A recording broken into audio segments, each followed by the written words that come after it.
Cabinets can be designed without legs or with rounded or squared legs that have adjustable height. It's important to note that cabinet height measurements do not include the legs.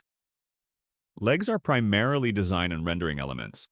For example, if you set a cabinet height of 720 millimeters and add legs of 100 millimeters, the total visible height becomes 820 millimeters. However, the manufacturing dimensions for cutting will remain at 720.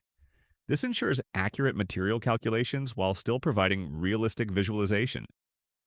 Cabinets also have a property that defines whether they are upper or lower kitchen elements.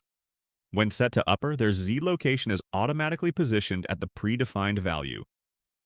This makes it easy to shift all upper elements of a kitchen layout up or down together.